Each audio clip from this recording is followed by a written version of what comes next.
Obrigado pela presença, Natalina.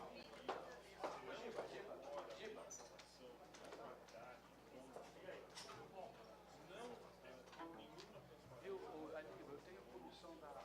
Você abre tá. Você sempre presente. Eu costumo ser, porque você... Você é uma figura quase governador. Quarto lugar. Ué,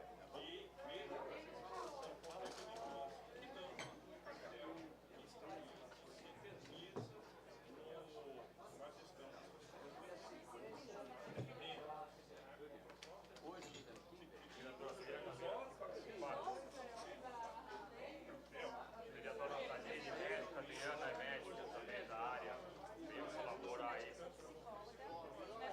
fazendo mestrado na Natalina, sobre a saúde. Faço o que eu posso. Secretaria da Saúde. Não governo da política.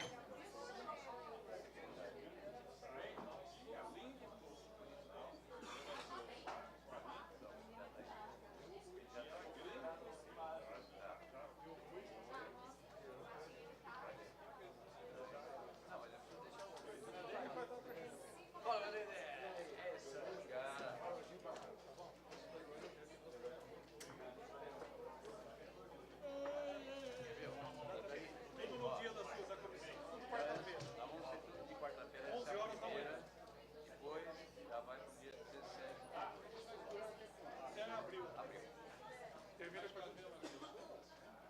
depende do se mudar ou não, mas você vai mudar dessa comissão, sai da comissão.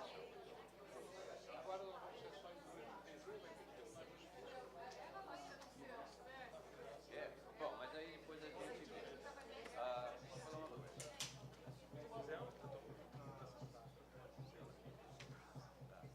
Tá, mas agora o que nós temos hoje, por exemplo, nós vamos precisar falar sempre da medicalização. O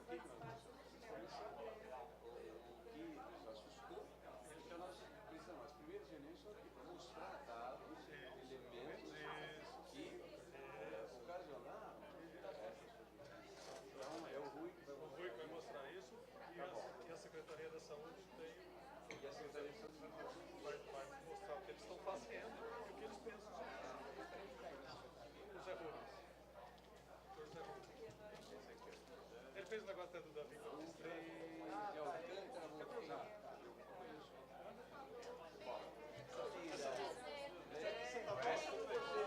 fonoaudiologia. Vem a senhora, como vai? Era que você mencionou de fonoaudiologia.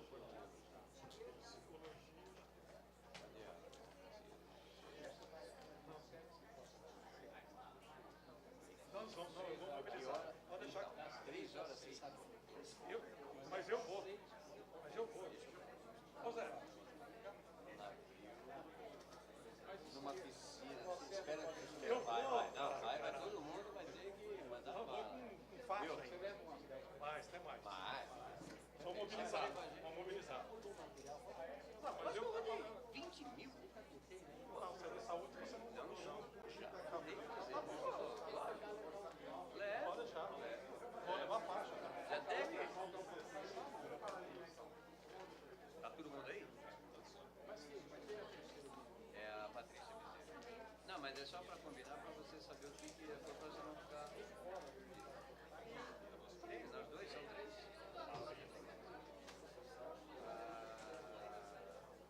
O que é esse senhor? Cardeal.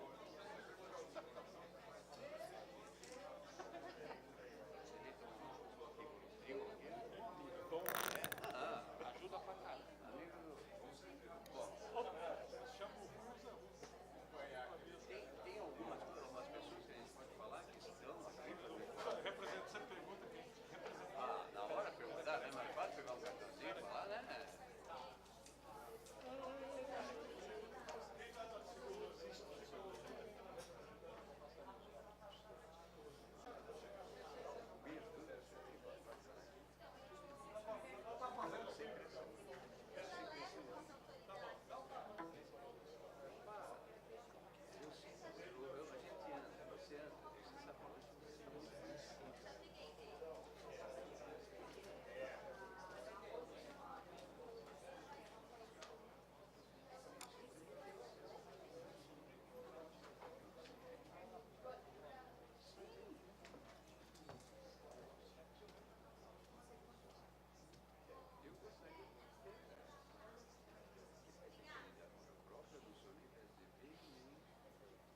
tem mais voto que eu. Eu tenho 25 mil. Depois te Ele conto. não está bem na boa. Ele não. Chorar pra caralho. De medicalização. Darinha, você tá com as pessoas, essas personalidades, eu sei que você é a mais importante.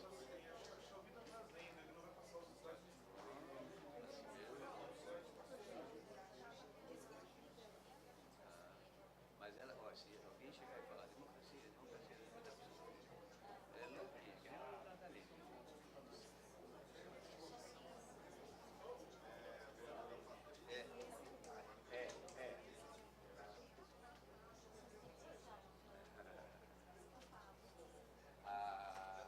Oi, tudo bem? Oi também. Oi, tá já. Zé, ficou lindo. Muito obrigado. Você merece. Você merece. Te conheci de cabelo preto.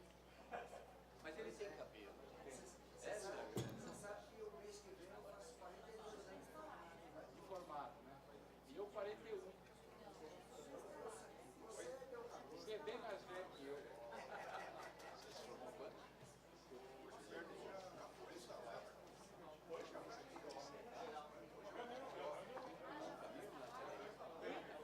Tem que comer um caminho cedo ali. É? Era o sonho dele estar comigo. Eu sempre tive muito bem, mas não conseguia. Porque eu falava, você é muito caro. Não, tá bom. Mas ele merece, 3 4 merece. E você está encantado. É porque eu sou, sabe, super entendo. Você nasce desse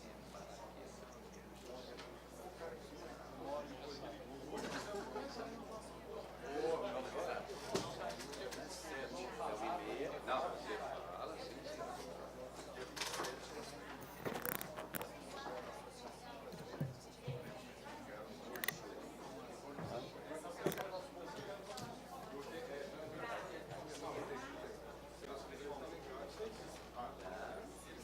Nataline, se você não der, você não tem salário.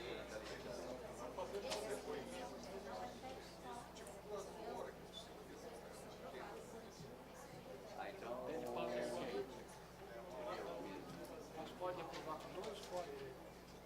Eu serei? Então você já A grande aprova logo maioria. no começo. É logo porque você está aqui, porque ele vai embora. Virar para a comissão de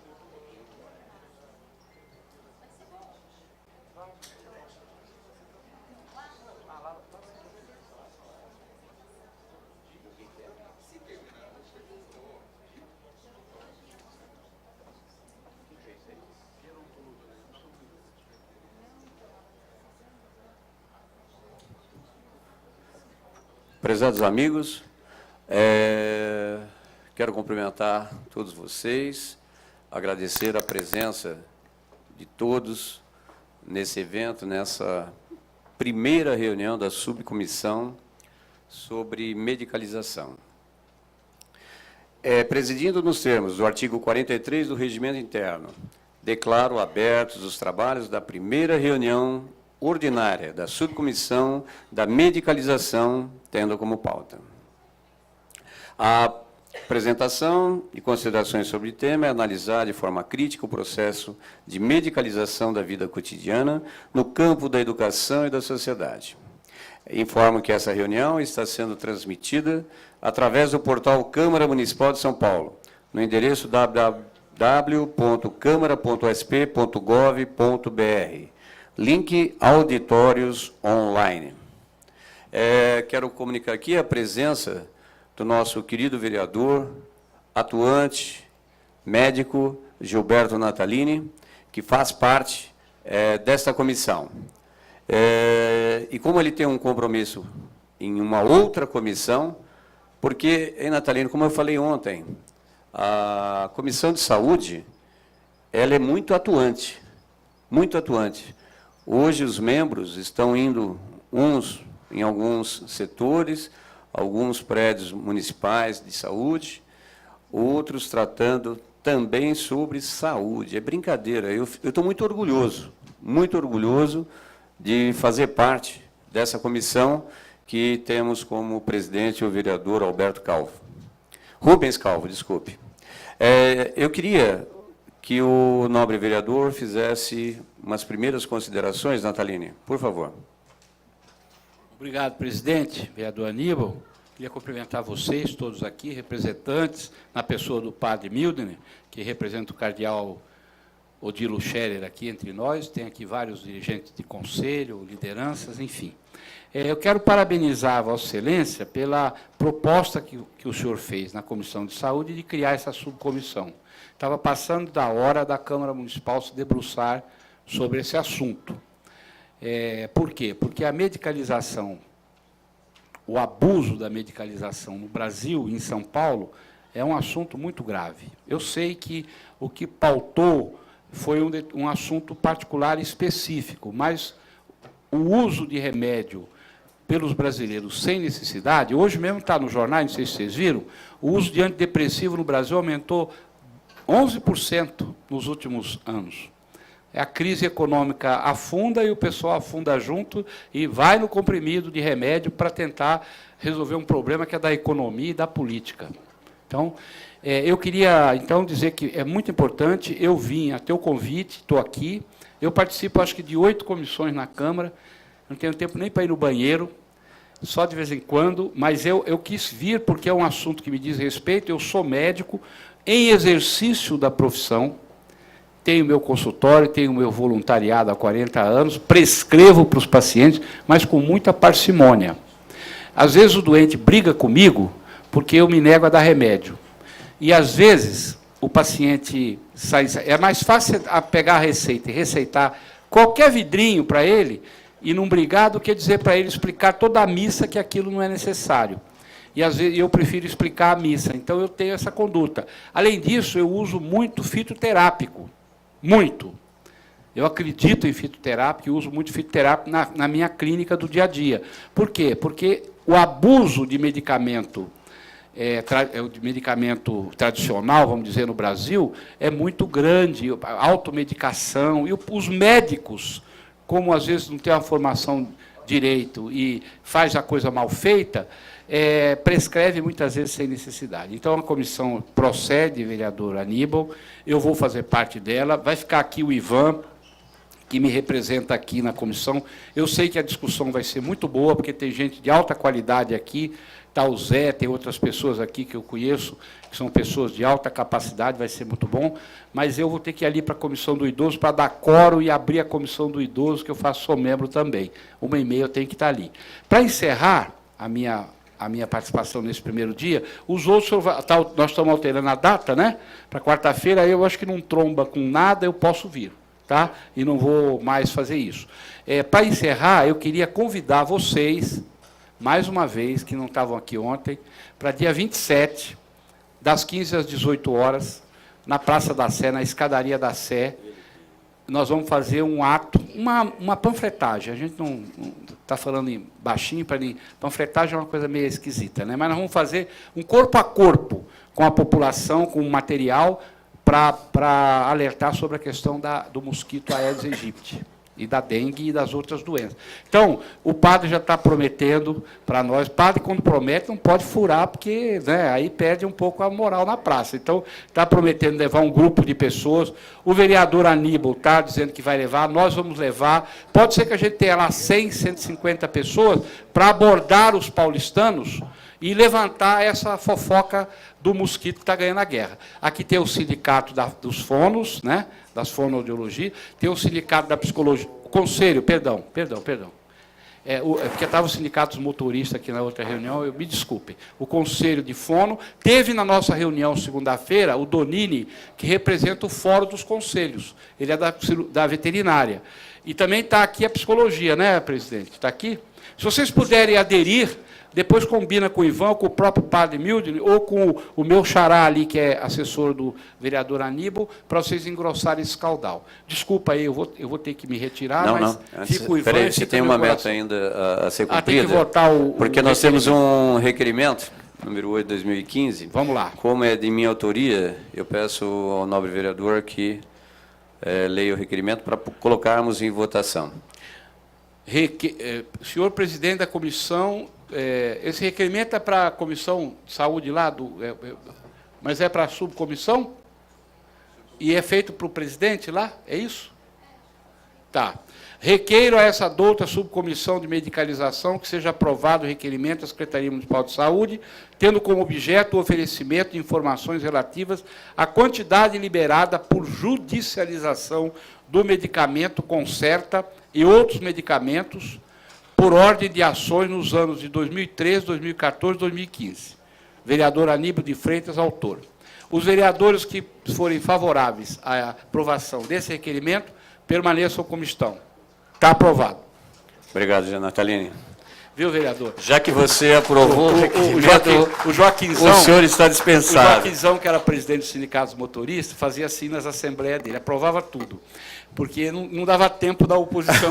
E quando o pau comia, que o negócio ficava feio, que começava a briga, quebrar a cadeira, ele botava o hino nacional no último, parava todo mundo, e aí a briga acabava.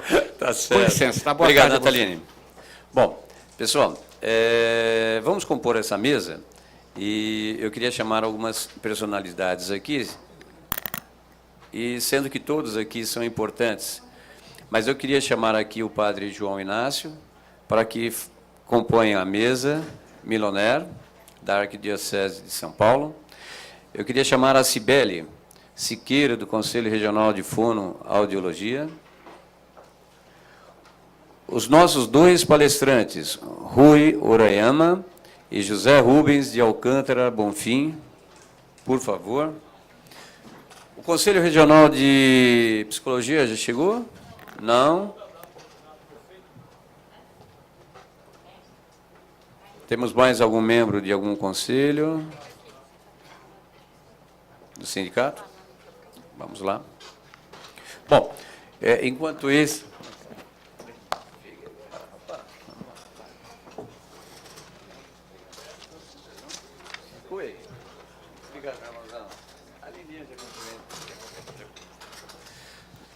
Bom, pessoal, tudo isso começou, na verdade, quando nós recebemos alguns ofícios com inconformismo de certas tramitações de projetos de lei que estavam ocorrendo, ou alguns devem estar ocorrendo, aqui na Câmara Municipal, a respeito dos distúrbios de aprendizagem. Como nós ficamos até curiosos pelo assunto, nós tínhamos a impressão que aqueles projetos eram bons projetos, que ajudaria muita coisa, ajudaria as crianças, aos jovens, mas, mesmo assim, nós fomos atrás, porque a comissão não é assim, vai aprovando, vai aceitando o que vir, ou o corporativismo do vereador. Fomos atrás, procuramos os conselhos regionais existentes, de fono, psico, e de farmácia, e enfermagem, e deparamos, tivemos um susto, na verdade, Bonfim, das coisas que estavam acontecendo e de quanto, não que estaria errado esses projetos, mas a maneira como estavam sendo elaborados. Descobrindo isso, pegamos grandes informações, dados, e ficamos um pouco assustados.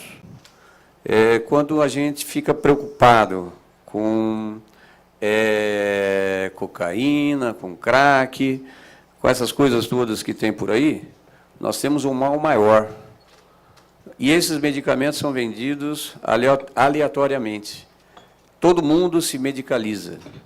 E, de repente, pior ainda, nas próprias escolas, nas próprias unidades básicas de saúde, os médicos receitando, simplesmente porque a pessoa não quer dormir, não consegue, e toma um remedinho ali. Que absurdo. Isso estão acabando com o ser humano. Às vezes não estamos sabendo o que está acontecendo, o que mal nós estamos fazendo para essas pessoas. E, a partir daí, a Comissão de Saúde resolveu montar uma subcomissão. Fazer algo para prevenir isso. Criar um protocolo, tomar atitudes, algumas coisas que impeçam essa maneira inadvertida, irresponsável de medicalização. Isso é importante. Então, essa subcomissão, às vezes tem pessoas que falam, Aníbal, vocês estão mexendo em vespeiro, vocês estão mexendo em alguma coisa que não é muito bom. É estranho isso, ouvir isso. Mexer com pessoas. Eu sou vereador para cuidar de pessoas. Não é cuidar da cidade, não. Eu quero cuidar das pessoas. Eu quero acomodar as cidades que atenda às pessoas. Isso é a coisa mais importante que nós temos.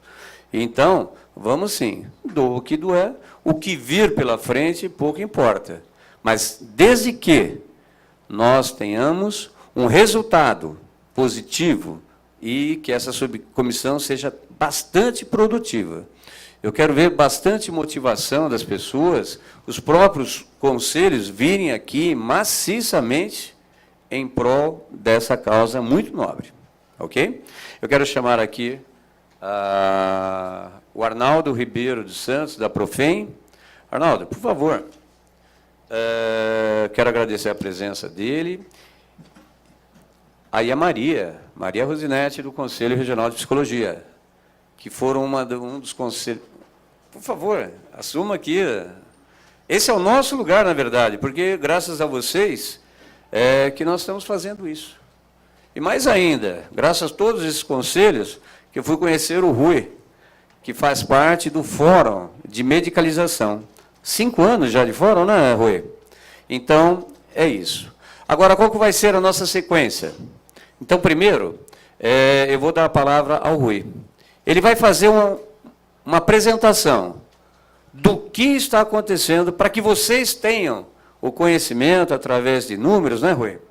A gravidade que estão sendo submetidos as nossas crianças, os nossos jovens e os adultos também.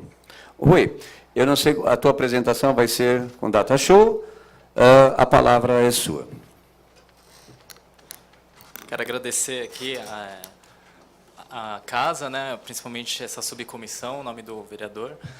Eu acho que é importante essa aproximação que a gente começa a construir para criar esses canais de diálogo. Eu acho que a gente conseguia fazer, sobretudo antes, uma coisa muito mais ligada à academia. A gente tinha um diálogo aqui na Câmara de São Paulo muito mais de contencionamento, junto com os outros vereadores que apoiam a causa também, mas sistematicamente a gente precisa ocupar essas duas pastas que são caras a qualquer município, né? Educação e saúde, que é onde vai as nossas causas, as nossas lutas se concentram, né?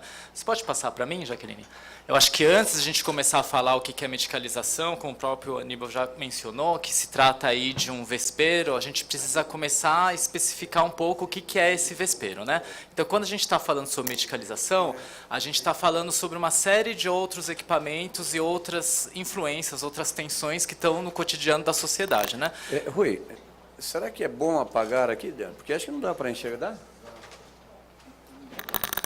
Eu não sei se tem condições de apagar algumas luzes aqui. Tem? Tá. Alan, nos auxilie, por favor, Alan. Que eu acho que é importante a gente falar, né, que medicalização não está só relacionada ao uso dos medicamentos, né? Ele também é uma coisa que se entra, está dentro, junto com a medicação, mas ele não se equipara só a isso, né? Então a gente está falando sobretudo num fenômeno que faz interface com o que tem sido chamado de medicamentalização, farmaceuticalização. Então, acho que a ata desse encontro, inclusive, tem que ser encaminhado para o vereador Natalini, porque a terceira idade é uma que sofre muitas consequências com essa polifarmácia que a gente vem chamando, né?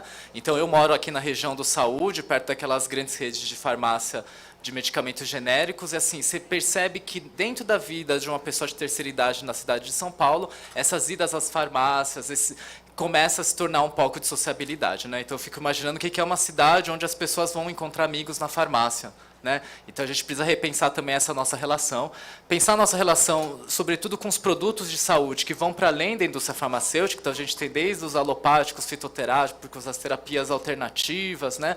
Que a gente batalha para ser inseridos como produtos de saúde, e às vezes eles começam a criar formas e vida para além da nossa própria existência, né? Então a gente tem pessoas que acordam hoje em dia e não se sentem saudáveis se não tomar o ômega 3, né? Então isso também faz parte de um projeto de medicalização, né, desse fenômeno, que vão começar a incutir nas próprias pessoas, né, esse problema de saúde. Então o problema de saúde não é mais das condições de vida, não é mais de uma história de vida, de um momento da vida, e normalmente vai se tornando cada vez mais da pessoa e cada vez mais do cérebro.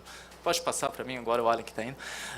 Por que a gente fica falando que é a medicalização da sociedade? Porque isso tem um lastro histórico, né? Histórico e social. Aqui eu coloquei duas cenas, né? A primeira é sobre a questão do nascimento, né? Então você vê uma série ao longo da história como o corpo sofre patologizações e medicalizações, né? Então é o corpo e o indivíduo que vai se tornando responsável por certas questões que normalmente são políticas e sociais. Então a gente tem essa batalha pela humanização do parto, né? Então você tem essas duas categorias, as parturientes e os médicos brigando para quem tem o direito, né, de promover esse ato, se o parto é um ato médico ou ato da mulher, que vai sendo despatologizado e vai tendo outras formas, outros arranjos de ocorrerem. E aqui, né, já que é o dia 19 de novembro, que a gente está um dia antes do Dia da Consciência Negra, que deveria ser tratado como um dia de luta e tem sido cada vez mais tratado como um feriado prolongado, a gente não pode se esquecer que certas categorias da nossa sociedade, como os negros, como os homossexuais, como as mulheres, elas sempre foram tratadas de forma psiquiatricamente patológicas, né? Então a gente tem esse clássico exemplo da petomonia. Logo quando a América começa a promover a libertação dos escravos, quando os escravos deixam de ser mercadoria e passam a ser seres humanos, eles começam a ser tratados como doentes patológicos. A drapetomonia, como vocês podem ver, é uma doença que foi descrita e foi dita que era a doença que causa a fuga dos negros. Ou seja, por que negros, né? E aquela questão mesmo, como seres humanos da raça negra, agora que humanos, tem essa patologia, esse comportamento não aceitável de querer fugir do seu confinamento, né? A gente acha que isso é absurdo, está colocado na história, mas esse é um dos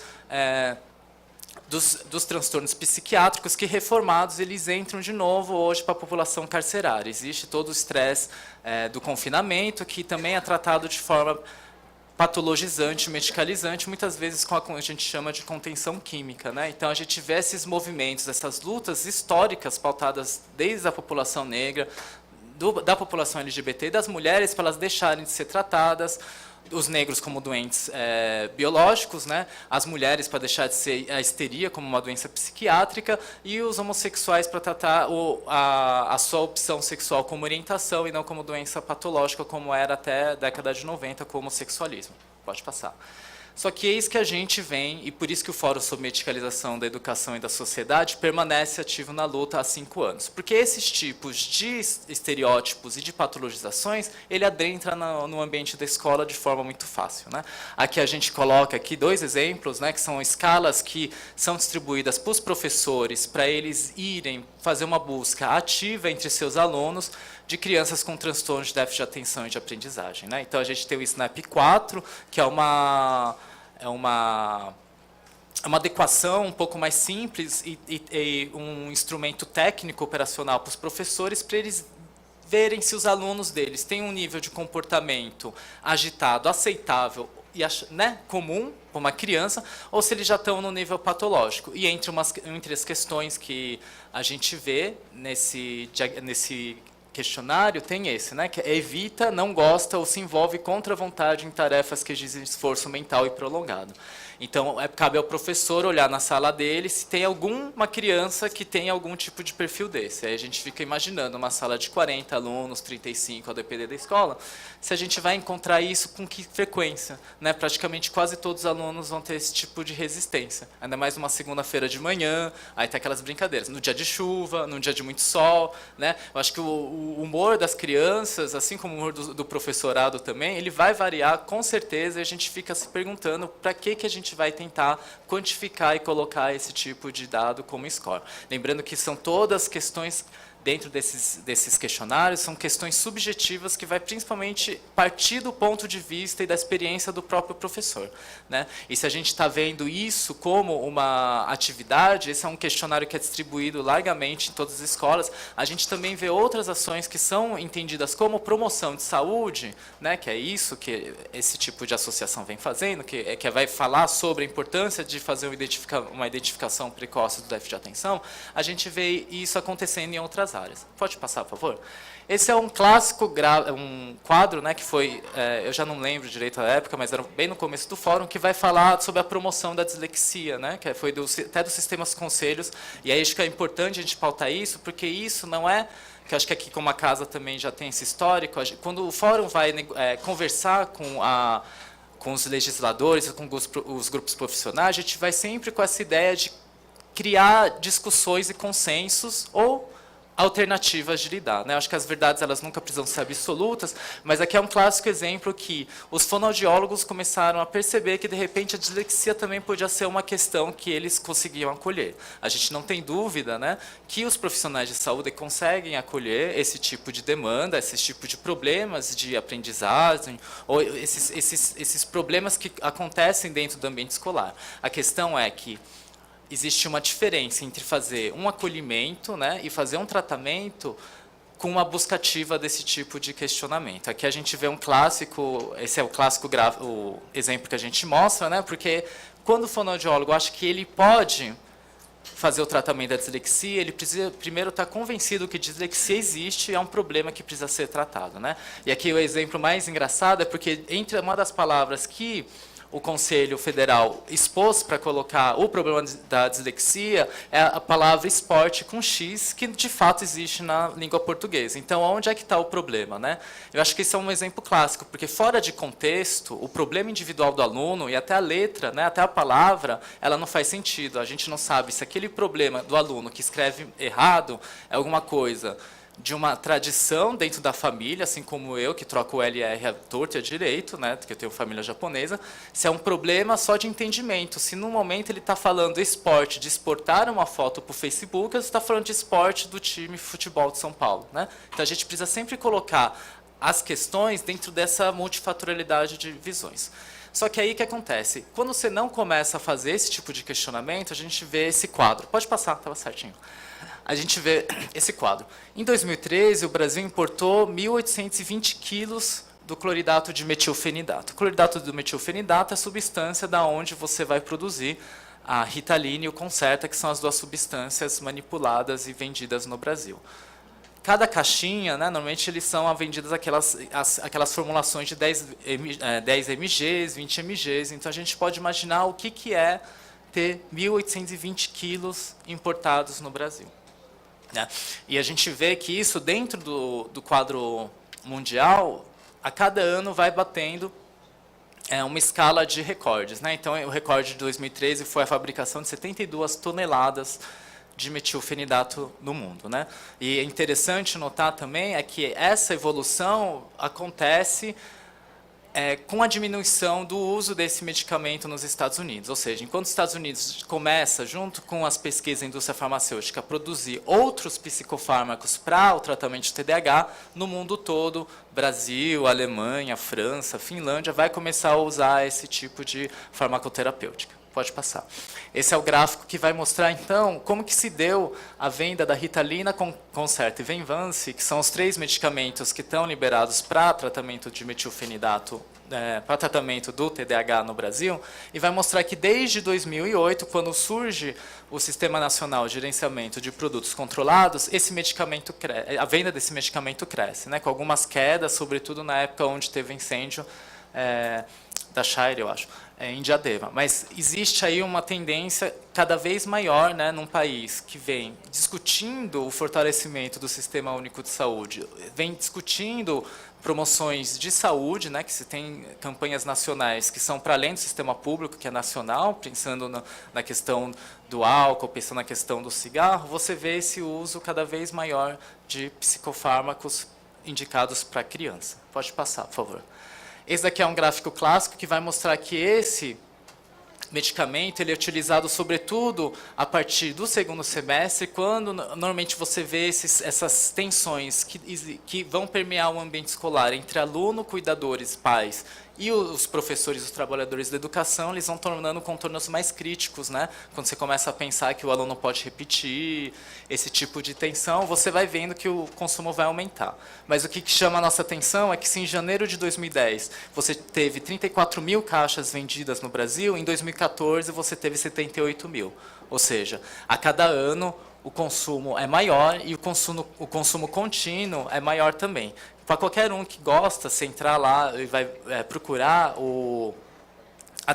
a bula do metilfenidato, da Ritalina, ele vai estar prescrito que não deve ser administrado em férias e nem de final de semana. Então, como é que existe pessoas que tomam essa medicação contínua e por que o medicamento tem que ser suspenso no final de semana e nas férias? Né? A gente fica pensando esse tipo de coisa porque são períodos escolares, não são períodos biológicos. Né? Pode passar.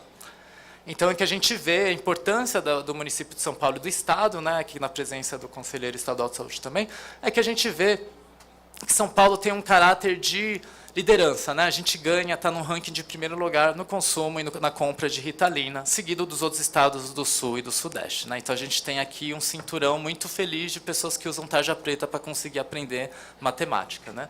Pode passar.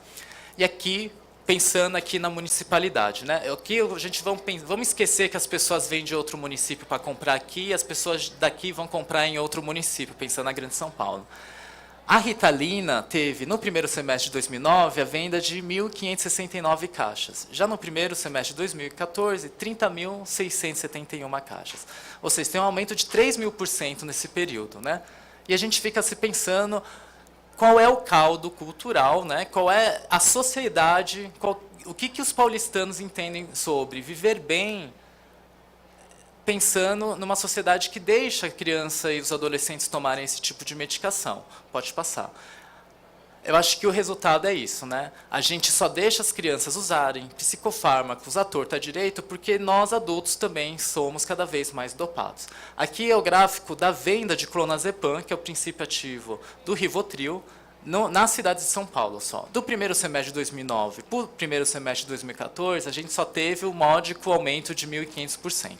Só que esse 1.500% significa 63.210 caixas. Né? E a gente está falando do clonazepam, que é um dos benzodiazepínicos disponíveis no mercado. A gente sabe muito bem quem faz uso de tarja preta, né, desses medicamentos controlados, principalmente dos psicofármacos, sabe que cada vez mais você tem esses antidepressivos de nova geração, que eles são mais caros, eles têm uma ação um pouco menos danosa, dizem os estudos, né? Só que a gente esquece que eles são, de fato, tarja preta, eles são medicamentos que precisam ser associados a outro tipo de terapia ou as pessoas vão simplesmente se dopar cada vez mais. Né?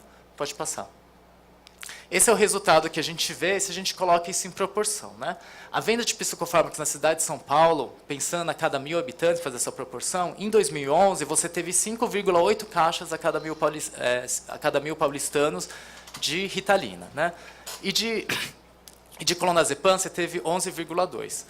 Em 2013 você tem esse aumento um pouco mais discreto no caso da Ritalina, né, que é 6,8 caixas de cloridato de metilfenidato a cada 1.000 paulistanos, só que o de clonazepam estoura para 50,9. Né? Então, a gente vê isso não só nos gráficos, nos dados quantitativos, mas a gente vê isso no nosso dia a dia, quando a gente vai fazer oficina com os professores, eles falam do quão vulgarizado é o uso do Rivotril, né, que eles chamam de Rivotril. Então, você tem um clonazepam hoje de forma muito mais democrática, né, que eu venho a dizer. Porque, assim, ele, além de ser barato, ele vem em outras prescrições. Você tem ele em gotas, né, então, enfim, é uma maravilha. Tem professores que fazem uso com café, né, porque você coloca 2 gotas de Rivotril, 2 gotas de adoçante. E aí você fica pensando que lugar é esse da escola e que sociedade é essa, que cidade é essa, que se coloca nesse tipo de situação para conseguir viver. Né? A gente sabe que São Paulo é uma cidade estressante, mas a gente fica imaginando se esse estresse é produto ou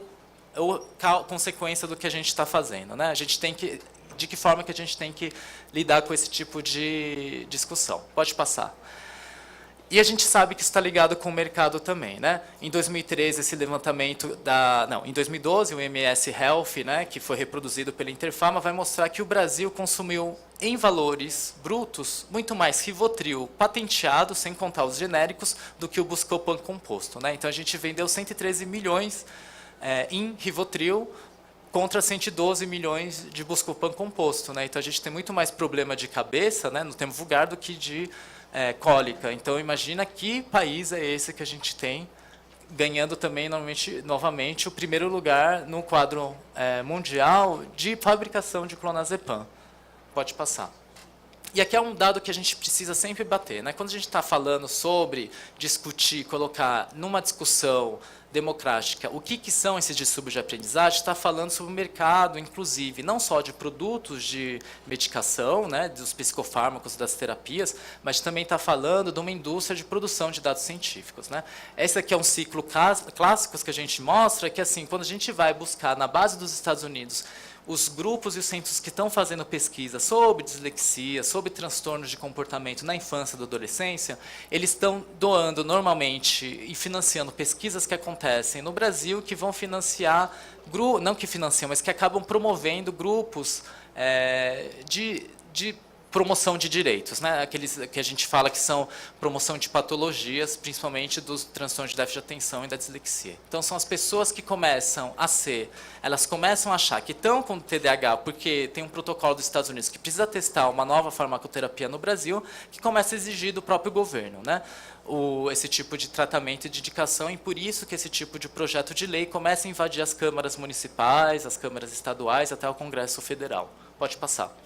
Só que quando a gente vai fazer uma busca da análise de como que esses dados são produzidos, a própria meta-análise vai falar que esses estudos, que vêm normalmente financiados pela indústria farmacêutica, têm baixa qualidade metodológica, curto período de seguimento e pouca capacidade de generalização. O que eu quero dizer isso? Eu estou aqui fazendo um estudo de 2 semanas com o uso de clonazepam, e você vai ter que... do metilfenidato, você vai comparar com outro que é feito com 2 meses. Aí você tem que comparar um que é feito de indicação, estudo de caso.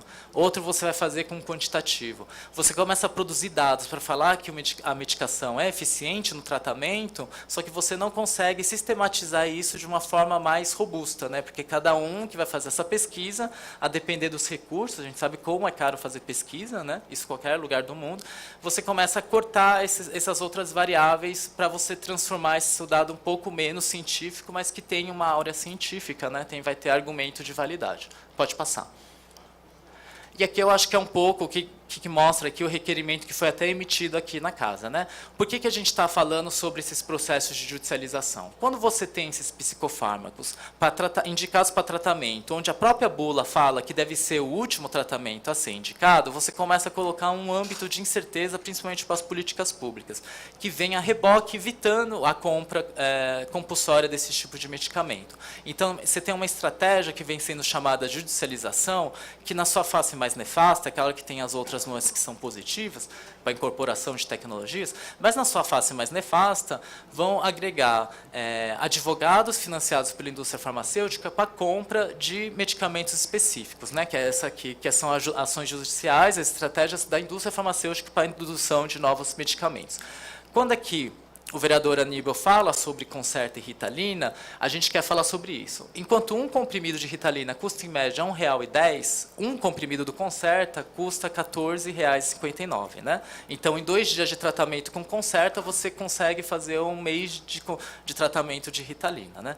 Pode passar. Só que a gente está falando aqui de uma discussão sobre saúde pública. A gente está falando aqui sobre crianças e adolescentes. Então, a gente tem que falar em português clássico. Quando a gente está falando de psicofármacos, sobretudo das anfetaminas, a gente está falando de substâncias estimulantes do sistema nervoso central. Então, não adianta uma política pública vir, de um lado, falar sobre o debate sobre o antiproibicionismo, sobre consumo consciente de álcool, consumo consciente de tabaco, e a gente de jure e obrigar as crianças, né, a usarem, as crianças e adolescentes, a usarem psicofármacos como a Ritalina, o metilfenidato, entre outros. Porque a classe dos estimulantes vai desde o café, né, o cloridato do metilfenidato, a bola, a cocaína, o rebite, a Ritalina LA e o crack. Né?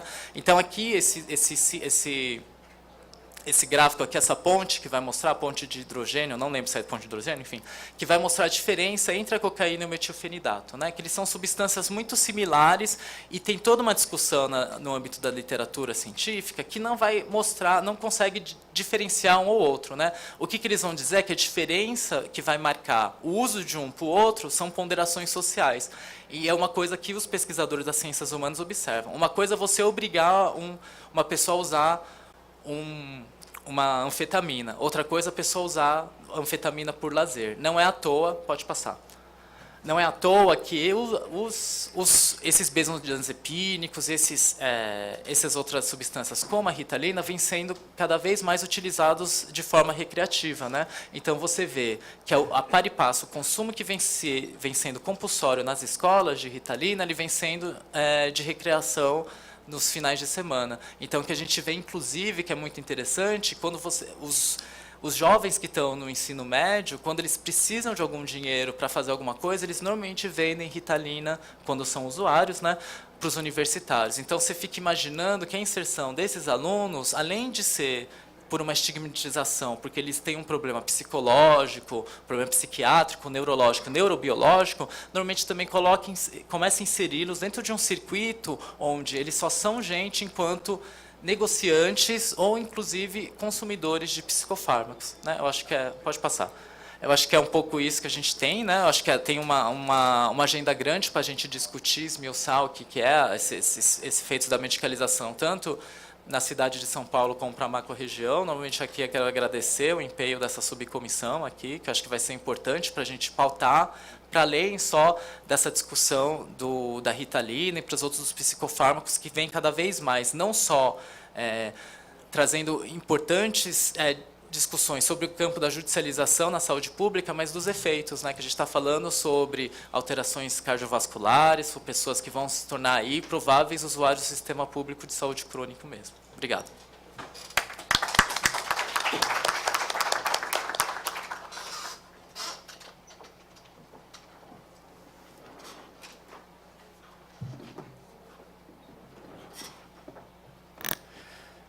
Rui, esses dados eu acho que são alarmantes. Como eu falei antes, vocês viram a proporção que está assumindo o consumo desses medicamentos.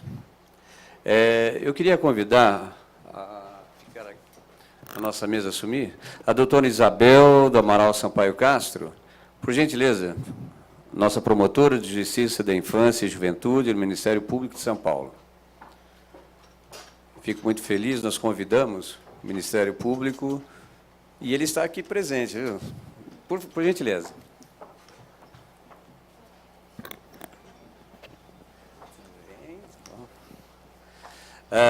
Nós vamos fazer a seguinte sequência. Nós vamos falar para o doutor Bonfim, ele vai falar por uns 20 minutos, e depois nós vamos abrir algumas perguntas, porque a casa tem limites de horário, como também hoje nós conseguimos fazer essa audiência, essa reunião de subcomissão. Depois nós só vamos ter lá para fevereiro, porque infelizmente final de ano todos os salões, as nossas salas são ocupadas. Então vamos para o doutor Bonfim, representando aqui a Secretaria Municipal de Saúde, uma pessoa super adequada para o tema. Por gentileza. Muito obrigado, vereador Aníbal de Freitas. Bom, eu não vou esmiuçar, né, esta apresentação que eu fiz. Quem desejar recebê-la de pronto, é só me procurar que eu teria o prazer de enviar. E solicitaria também a comissão, uma vez que parece que há registro, né, dos e-mails das pessoas, que ela fosse encaminhada, porque, em realidade, eu recebi previamente, de uma forma muito organizada, o temário subsequente das atividades dessa comissão. Então, eu pensei em fazer uma introdução ao assunto, mas talvez vá causar surpresa para algumas pessoas. Eu estou tratando tratando das doenças crônicas, da medicalização, entre aspas, não é? E a iatrogenia, quer dizer, a geração de doenças. Eu não quero discutir, não é, os conceitos, os muitos conceitos que existem de medicalização, mas, na prática, não é, vocês vão ver que um dos agentes mais importantes, pelo menos como fio condutor da medicalização, é o médico. É claro que eu tenho convicção, pelos meus estudos há mais de 20 anos, a respeito de fármacos, que o fator gerador, não é, da chamada medicalização é a indústria farmacêutica. Porém, ela não consegue realmente atingir as suas intenções se ela não conta com a ativa participação do médico, que, regra geral, não tem compreensão, não é, do assédio que sofre e se torna também uma vítima. Mas eu sempre penso no que o filósofo Jean-Paul Sartre disse uma vez, quando lhe perguntaram o que ele achava dos colaboracionistas franceses. Aí ele disse, metade vítimas, metade culpados. Então, eu não eximo o médico de qualquer responsabilidade, de forma alguma. Por favor. Olha, nós vamos passar muito depressa, porque depois as pessoas vão examinar. Olha, este slide, viu? Toda a minha apresentação está em hiperlinks. Vocês, é só clicar na referência bibliográfica que está embaixo e vocês têm acesso ao documento que eu estou citando. Então, isto aqui é um conceito básico. Em inglês, isso é um acrônimo, não é? STEPS significa passos. É claro que, se você traduzir STEPS por passos, não faz sentido algum. Mas, em português, safety em inglês quer dizer segurança em português, tolerability é tolerabilidade, effectiveness é efetividade, P é price, e S, simplicity of use, simplicidade de uso. Ou seja, um fármaco, qualquer que ele seja, antigo, como o ácido acetil salicílico, tem mais de 120 anos, não é? Ou, não é, o mais moderno fármaco que tenha sido aprovado ontem pela FDA ou pela European Medicines Agency, não é? Ele precisa preencher a contento esses critérios. Senão, não deve ser usado. Aliás, é uma coisa contra a ética. Um médico prescrever um fármaco que não tenha, não é, a melhor, não é, a melhor pontuação, digamos assim, desses aspectos. Próximo. Bom, isso aqui é o seguinte, eu não vou me deter nesse assunto, mas eu vou deixar para vocês analisarem em casa e estou à disposição de vocês para dialogar. Tecnologia médica, para quê e para quem? Primeiro, próximo. Bom, isso aqui está tudo em inglês, mas não se assustem, porque trata de problemas do cotidiano de vocês, do meu cotidiano. Por exemplo,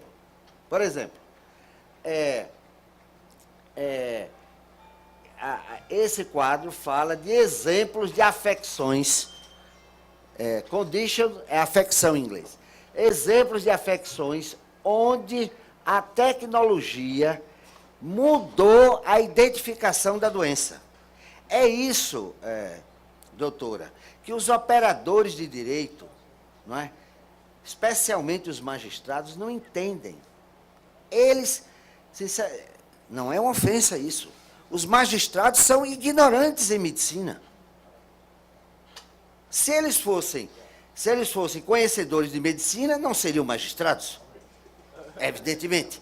Então, veja bem, dependendo da técnica que se usa para a identificação de uma afecção, de uma enfermidade, não é? Muda-se completamente o entendimento que se tem da doença. Isso é muito importante a gente pensar. Porque a pessoa não precisa ser de um extrato social elevado. Qualquer pessoa que entre num consultório está submetido à compreensão errônea que um médico tem a respeito disso, e então vem aquela... Eu sou nordestino, posso falar essa expressão aqui, deve ter muitos nordestinos também. Os médicos pedem uma ruma de exames sem nenhum sentido. Nenhum sentido. Mas isso é uma outra questão que a gente pode discutir depois. Próximo. Olha, aqui é o seguinte, olha, câncer de mama, um dos maiores equívocos que existe, viu, é se fazer rastreamento por mamografia. Nós acabamos, o mês passado, o Ministério da Saúde, o Instituto Nacional do Câncer, já pela 5ª ou 6ª vez, fez uma enorme publicidade, não é? No chamado Outubro Rosa. Trata-se de um erro gravíssimo. Se vocês quiserem, eu mando para vocês um documento que foi traduzido em 17 línguas, já há algum tempo.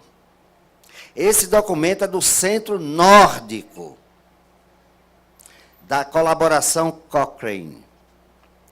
Uma das línguas, ainda bem, em que esse documento foi traduzido, é o português, e foi traduzido em Portugal. Esse documento tem uma versão inicial de 2008 e outra de 2012. De lá para cá, os pesquisadores, não é, nórdicos, em contato com muita gente em toda parte do mundo, resolveram não fazer uma nova edição, não é necessário. Lá está cabalmente comprovado, não é, por uma análise seriíssima da literatura, que é um erro se fazer rastreamento de câncer de mama, não é, por meio de campanhas. Isto é uma coisa muito séria. Isto é uma medicalização promovida pelo Ministério da Saúde, secretarias estaduais de saúde, secretarias municipais de saúde.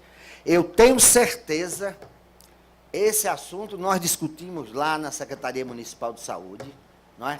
Jamais a Secretaria Municipal de Saúde vai apoiar uma campanha desse tipo. Porque se apoiar é porque não está protegendo a saúde da população, porque os danos causados por uma campanha de identificação em massa do câncer de mama são muito superiores a os poucos benefícios. Então, doutora, o Ministério Público precisa saber profundamente disso para entrar com contestações ao poder público. Porque o Ministério Público, não é? Eu sou um cidadão e sei que ele existe para defender o bem público. Nós não podemos, não é possível que vá acontecer o ano que vem mais um Outubro Rosa. Bom, eu poderia falar sobre cada um desses problemas, doença renal crônica, osteoporose, então, isso aqui é um filé mignon da indústria de equipamentos hospitalares. Filé mignon. O que essa gente ganha de dinheiro, você não tem a menor ideia. Eu não tinha a menor ideia.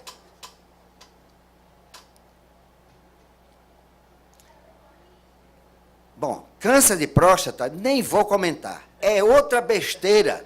Essa não é apoiada pelo Ministério da Saúde, mas as sociedades médicas ligadas ao assunto, não é, criaram um tal de Novembro Azul, que é outra estupidez. Tenho vasta literatura a respeito disso. Bom, hipertensão, então, é outro problema, porque existe uma quantidade muito grande de diagnóstico excessivo de hipertensão. Olha, eu vejo na minha prática, eu não estou fazendo clínica atualmente, eu oriento médicos e farmacêuticos, né? Mas eu sei eu tenho um contato indireto com os pacientes, eu sei que há uma prescrição excessiva de antihipertensivos, porque os médicos uma parte expressiva dele, pelo menos, não cumprem os requerimentos indispensáveis para o diagnóstico de hipertensão arterial. Outra coisa que deveria acabar, por ser uma coisa lesiva à população. E essas feiras, não é, que existem aí, não é?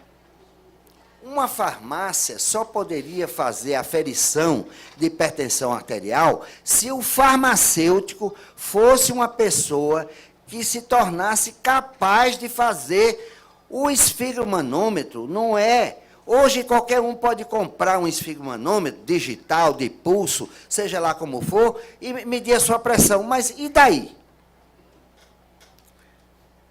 Gente,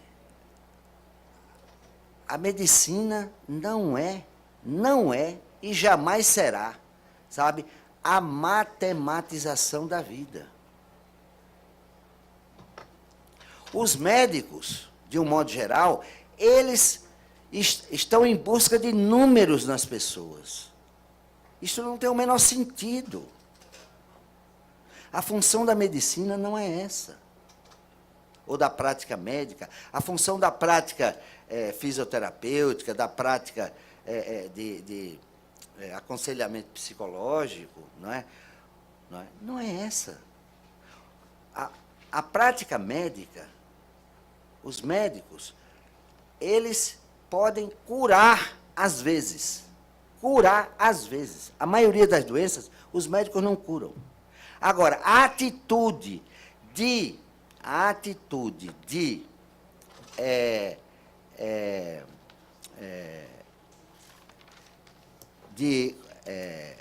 confortar, essa deve ser a permanente. E os médicos precisam fazer uma coisa que está na tradição nas origens da medicina, desde a época hipocrática. Os médicos precisam começar a sua atividade aprendendo a arte da compaixão. Depois o resto vem, não é, de benesse. Não é a técnica que os médicos precisam aprender. É muito mais difícil saber cuidar do outro. Próximo. Bom, isso pode passar, isso vocês vão ver com calma. É o círculo vicioso do diagnóstico excessivo e do tratamento excessivo. Viu? A alça de autoperpetuação da tecnologia diagnóstica. Olha, o mundo ocidental, o mundo inteiro, está metido nisso. Isso aí é um poço sem fundo. Não tem saída. Ou se rompe radicalmente com isso, não é? Ou então nós nunca realmente saberemos cuidar de alguém. Próximo. Pode passar. Pode passar. Isso aí está tudo descrito, né? Os alertas para um possível diagnóstico excessivo, algumas questões que devem ser respondidas. Pode passar. Isso vocês vão ler. Bom, então isso aqui é um trecho, é uma frase, não é? Eu fiz uma tese imensa a respeito dessas coisas, e eu citei esse autor aí. Depois vocês vão ler, é uma reflexão que eu fiz sobre há algo além do efeito de um fármaco. Próximo. Fatores que influem na prescrição médica. Prescrever é difícil. Os médicos pensam que prescrever é fácil, é um grave equívoco. requer um conhecimento completo e compreensão da fisiopatologia de doenças, das propriedades farmacológicas de fármacos relevantes e dos meios pelos quais os dois enfoques se encaixam. Olha, eu exerço uma atividade pedagógica. Eu não faço censura nenhuma. Às vezes eu vejo barbaridade que a consulta que um médico me faz, eu faço de conta que eu dou um parecer orientando ele, como ele deve cuidar melhor o paciente dele. E não censura. E cada afirmação que eu faço, eu ponho uma referência bibliográfica. Compreende? A minha atividade, e eu acho que a atividade de qualquer cidadão tem que ser uma atividade pedagógica, senão a gente não sai nunca disso. Bom, nenhuma intervenção simples. Eu não estou falando de transplante não, tratamento de câncer, não, estou falando de qualquer intervenção. Nenhuma intervenção simples pode ser confiável para melhorar a prescrição. E uma combinação de intervenções pode ser requerida. Entretanto, a educação pode ser o carro-chefe. Quer dizer, se não houver métodos pedagógicos, não é, bem conhecidos, de quem está aplicando e bem difundidos para quem eles são destinados, não avançaremos em nada. Próximo. Não vou ler isso aí. Regulação farmacêutica que aumenta a capacidade de decidir do paciente. A obrigação dos profissionais de saúde é aumentar a capacidade de decidir do paciente. É o que se chama na linguagem inglês empowerment, que as pessoas, por não saber inglês nem português, traduziram por empoderamento. Não tem empoderamento nenhum. Empowerment quer dizer aumento da capacidade de decidir. A minha ação vai ser tanto mais efetiva como profissional de saúde se eu aumento a capacidade de decidir de com quem eu estou me relacionando. Compreende? Isso vale para qualquer profissão. Bom, próximo. Então, isso aí, ó. Para usar otimamente os fármacos, você tem que percorrer esses princípios. Primeiro, entender a experiência do paciente. Se o médico ou qualquer outro profissional não entende a experiência do paciente, ele já começou errado. Completamente errado. Segundo, escolha de fármaco com base em provas. É preciso que se tenha a certeza de que aquele fármaco que você está prescrevendo, os benefícios superam em muito os riscos, porque não existe fármacos destituídos de risco. Terceiro, assegura o uso de fármacos com a maior segurança possível, claro. E, finalmente, torna ótimo o uso de fármacos, torna o uso ótimo de fármacos parte das práticas de rotina. Olhe, nós estamos há anos-luz na prefeitura de atingir isso. Aliás, nós nem começamos. Próximo. Bom, por que nós não começamos? Quando eu mostro esse slide, esse levantamento eu fiz recentemente. 2013, aí está um levantamento completo de 2013, 2014 e 2015. Eu poderia falar 1 hora a respeito dos distúrbios de cada um desses fármacos. A prefeitura, em 2013, distribuiu 182.117.781 comprimidos de omeprazol. Praticamente, o omeprazol é a farinha da prescrição. O médico prescreve alguma coisa e, de cambulhada, dá omeprazol. Compreende? Está tudo errado, gente. Olha, isso é um escândalo. Olha, no dia que no exterior, não é, souberem que a nossa situação é essa, na cidade mais importante da América do Sul, isso é um motivo de escárnio. Olha, todo dia eu não sei como é que eu consigo dormir e acordar, porque eu não sei, eu fico pensando, mas que estratégia nós temos que fazer para tirar isso é uma mácula farmacológica. Só tem um país que tem um problema como esse nosso, mas não é tão grave assim. É a Espanha. Olha, levotiroxina. Gente, olha, levotiroxina só serve para tratar, na prática, o hipotireoidismo. Eu duvido que na cidade de São Paulo, não é, exista uma explicação para 62.945.164 comprimidos de levotiroxina distribuídos em 2003. Olha, eu não vou fluoxetina, não é? Adiante. Olha, a quantidade. Sertralina, se você somar fluoxetina com sertralina, que são fármacos semelhantes, a coisa vai lá para cima. Bom, furosemida, que é um diurético potente, que só se usa em doença renal praticamente. Não é possível, os médicos prescrevem isso para hipertensão comum. Não tem sentido. Próximo. Clonazepam. Está ali, o clonazepam. Não é? O que é o Rivotril, que ele falou. Viu? E por aí vai. Diazepam, metildopa só se usa como antihipertensivo para grávida. No entanto, foi distribuído 13 milhões de comprimidos grávida e hipertensa. 13 milhões de comprimidos de metildopa em 2013. Agora, vai passando. As estatísticas para 2014 não mudam nada, estão todas assinaladas. E do primeiro, pode passar. E do primeiro semestre de 2015 também, viu? Em 2014, tudo igual, só piorou.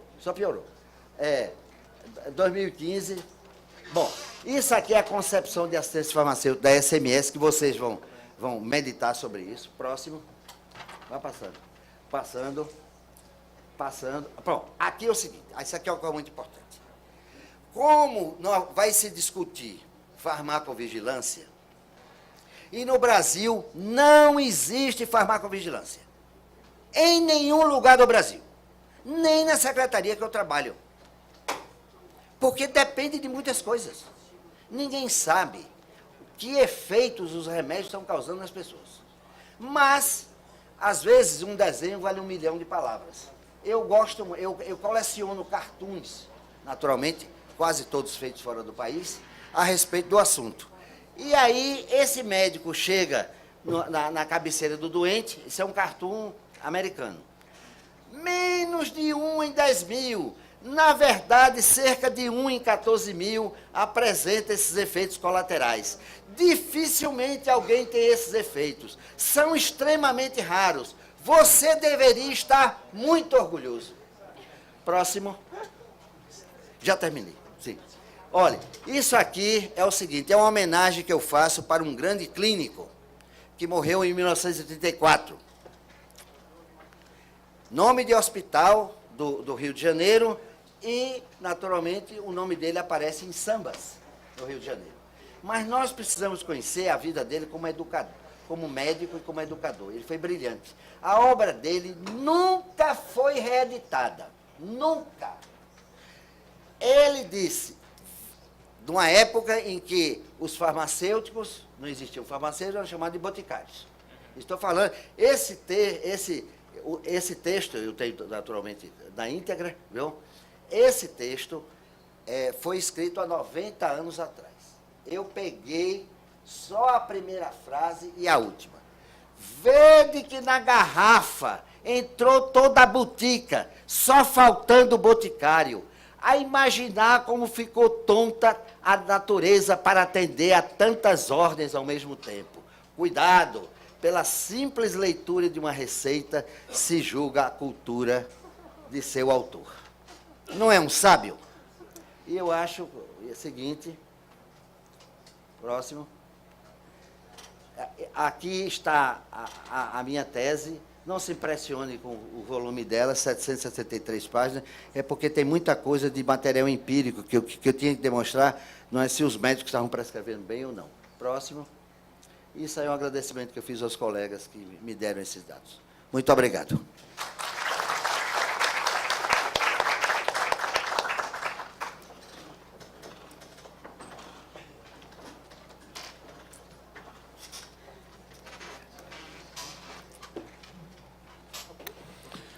Olha, realmente fantástico, doutor Bonfim. Maravilhoso. O Rui, eu vi o semblante do Rui, feliz. É incrível. Pessoal, o nosso tempo está mais do que estourado. Eu até estou pedindo ali, vocês não sabem, quando eu conversando ali, falando um negócio no telefone, por causa que tem uma outra reunião aqui, a vereadora Juliana está tendo a boa vontade, ela está lá, quer ver? Ó, Juliana, estou falando de você aqui, a boa vontade, nós já estamos passando 15 minutos daqui do tempo, então nós não vamos fazer as perguntas, 1000 perdões. O tema é polêmico, realmente bacana. Então, eu vou dar a palavra aqui para a doutora Maria Isabel, do Ministério Público. Um breve relato, alguma coisa só. Por favor, dona Maria. Boa tarde a todos. Agradeço primeiramente o convite e ressalto, de fato, a importância desse tema. Eu atualmente estou no órgão de assessoria do Ministério Público, na área da Infância e Juventude, mas o meu cargo é a Promotoria da Infância e Juventude do Fórum do Ipiranga. E o que me assustava muito nos processos em que eu trabalhava lá era a quantidade de crianças e adolescentes que estavam tomando medicamentos, Rivotril, Concerta, etc. Eu tentava até anotar, eu queria ter uma perspectiva de quantos, na realidade, de dentro dos processos que a gente trabalhava, quantas crianças e adolescentes, de fato, estavam usando esse tipo de medicamento controlado.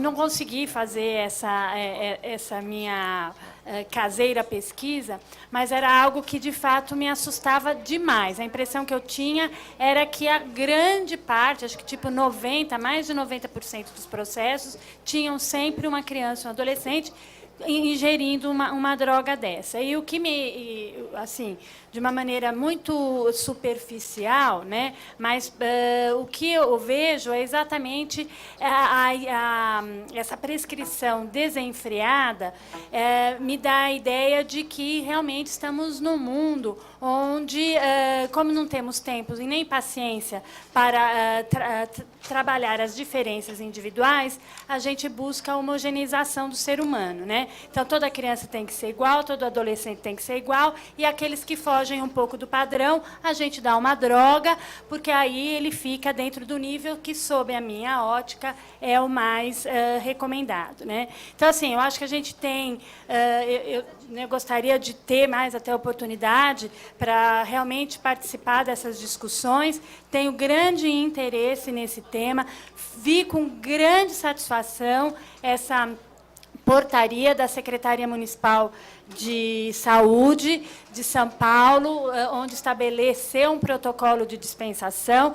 Li essa carta aberta da Associação Brasileira de Psiquiatria, que me deixou, de certa forma, muito inconformada, né? Quer dizer, com a contrariedade a esse tipo de postura tomada pela Prefeitura de São Paulo. Então, assim, eu espero que, por conta de não termos tido oportunidade de estabelecer uma conversa com mais tempo, com mais calma, ouvir todos os entendidos e a população a respeito, que seja marcada uma nova data, onde a gente tenha mais tempo para discutir um tema tão importante como esse. Obrigada. Agradeço a doutora Maria Cristina. Maria Isabel, desculpa. Senhores, como eu falei, nós temos um grande problema de espaço, de locais. A nossa próxima reunião, essa subcomissão, dona Maria Isabel, ela vai se estender por 5, 6 reuniões ainda. A nossa próxima está pré-agendada para o dia 17 de maio. 17 de fevereiro, desculpe. 17 de fevereiro, tá? 17 de fevereiro. No horário, normalmente, às 11 horas, das 11 às 13. Nós vamos ter um horário, 1 hora a mais, 2 horas. A ideia é falar sobre a medicalização da vida cotidiana, vai ter um maior aprofundamento, nós vamos ter mais tempo. E fora outros dias também, todas as outras quartas-feiras, às 11 horas. Tá ok? Então, vocês vão ser comunicados, todos aqui fizeram o seu cadastro, os seus e-mails, e vão ser comunicados com certeza. A todas as autoridades da mesa, eu peço 1000 desculpas pelo fato de não poder dar a palavra a vocês, e vocês mais ainda, desculpa, de que eu sei que tinha pessoas querendo fazer perguntas, mas eu vou depois conversar com os nossos palestrantes, eles virão outras vezes. Eu quero também enaltecer a presença do doutor Eurípides. Doutor Eurípides, o senhor perdeu a aula do doutor Bonfim aqui. Parabéns, muito obrigado por ter indicado essa pessoa maravilhosa e muito dignificou a nossa reunião. Um abraço a todos, está encerrado a nossa primeira reunião. Boa tarde.